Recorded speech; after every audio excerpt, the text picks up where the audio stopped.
अस्सलाम वालेकुम student, my name is Zeeshan Ahmed, आपका फिजिक्स टीचर। आज के लेक्चर में हम FSC part 1 physics chapter number 6 fluid dynamics का टॉपिक नंबर 6.4 डिस्कस करेंगे, जो कि है equation of continuity.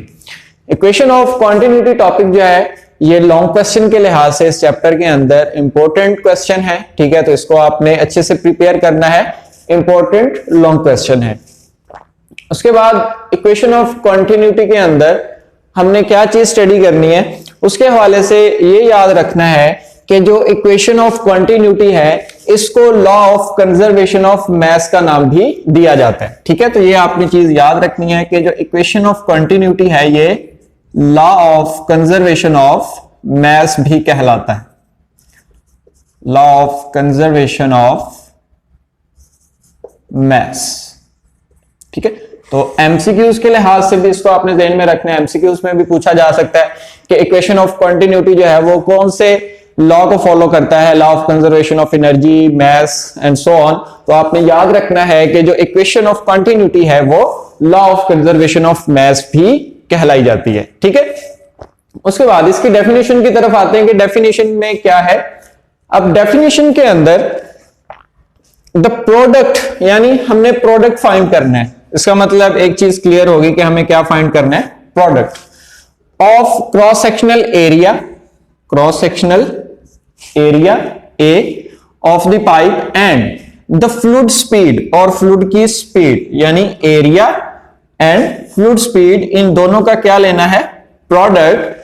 Fluid speed at any point along the pipe is constant, और ये दोनों का प्रोडक्ट क्या रहेगा, constant through out the pipe. ठीक है, तो ये इक्वेशन ऑफ कंटिन्यूटी है कि the area of pipe and the fluid speed along the pipe remain constant. Through out the pipe जो है वो स्पीड क्या रहेगी, और एरिया और स्पीड का जो प्रोडक्ट है वो क्या रहेगा, कांस्टेंट रहेगा।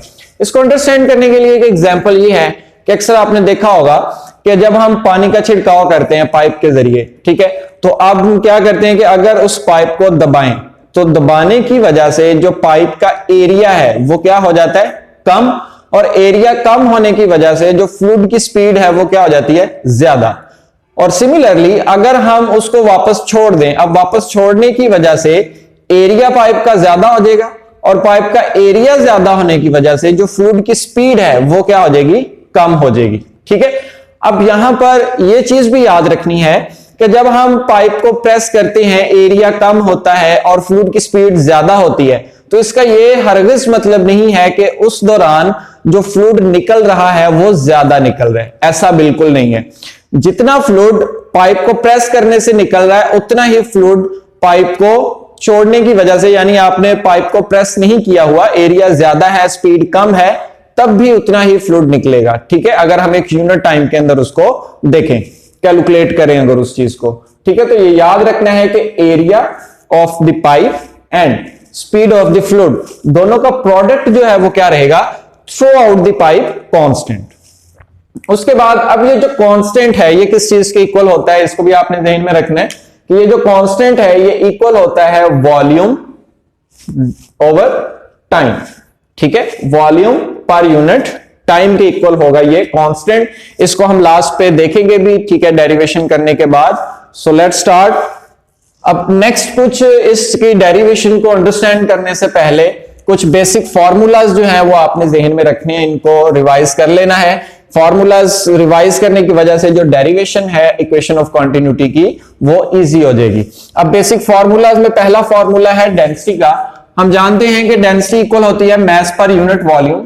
तो यहां से अगर हमने मास फाइंड करना हो तो वॉल्यूम डेंसिटी के साथ क्या हो जाएगा, multiply. So mass is equal to density multiply volume. ये फर्स्ट फॉर्मूला आ गया हमारे पास। Next second, V is equal to, अब यहां पर हमारे पास जो वॉल्यूम है, V यहां पर क्या है, वॉल्यूम। वॉल्यूम क्या है, length multiply width multiply height, यानी सम अदर डायमेंशन। तो लेंथ और जो विड्थ है उन दोनों को मल्टीप्लाई करेंगे तो उसकी वजह से हमारे पास क्या आ गया, area. Length multiply width is equal to area, और जो अदर डायमेंशन है वो साथ एज इट इज। तो ये याद रखना है, ये जो V है ये रिप्रेजेंट कर रहा है वॉल्यूम को। ठीक है। उसके बाद लास्ट पे थर्ड फॉर्मूला है स्पीड का, s is equal to v cross t।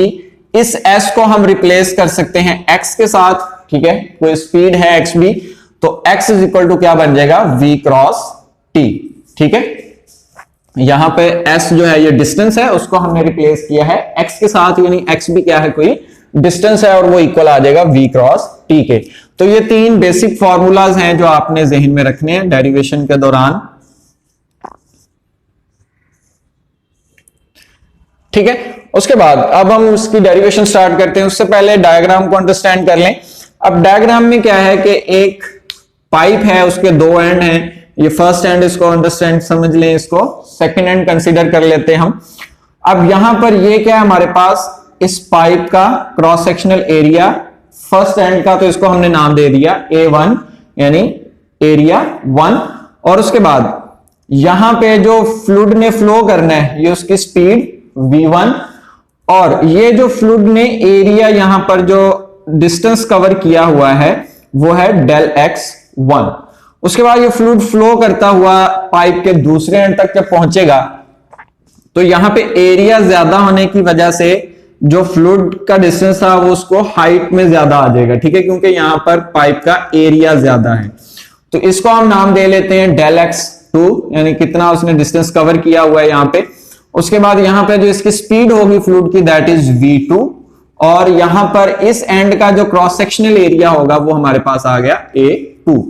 तो ये दोनों एंड्स हैं पाइप के, फर्स्ट एंड और सेकंड एंड, ठीक है। तो दोनों एंड्स के लिहाज से हमने वैल्यूज को लिख लिया। उसके बाद जैसा कि टॉपिक के शुरू में आपको बताया कि इक्वेशन ऑफ कंटिन्यूटी जो है इसको लॉ ऑफ कंजर्वेशन ऑफ मास कहा जाता है, तो इसको हमने अप्लाई करना है इसकी डेरिवेशन को फर्दर सॉल्व करने के लिए। So by applying law of conservation of mass del m1 is equal to del m2। अब इस चीज का मतलब क्या है, इसका मतलब यह है कि the mass of fluid at the entering point will be equal to the mass of fluid at the leaving point, ठीक है, कि जितना मास इस साइड पर है एंटरिंग पॉइंट पे फ्लूइड का, उतना ही मास उसका लीविंग एंड पे होगा फ्लूइड का, यानी मास जो है वो कांस्टेंट रहेगा, चेंज नहीं होगा, ठीक है। So del m1 is equal to del m2। तो सबसे पहले हम डेल m1 को कैलकुलेट कर लेते हैं यहां से। सो इसके लिए हमने यहां पे लिख लिया डेल m1। अब यहां से इस फॉर्मूला को पिक करें कि m किसके इक्वल है, डेंसिटी मल्टीप्लाई वॉल्यूम। तो डेल m1, तो डेंसिटी भी क्या हो जाएगी, डेंसिटी 1, और वॉल्यूम भी क्या हो जाएगा, वॉल्यूम 1, क्लियर। उसके बाद is equal to density 1 as it is, volume का यहां पे हमने फॉर्मूला पढ़ा, इसके इक्वल है area multiply some other dimension.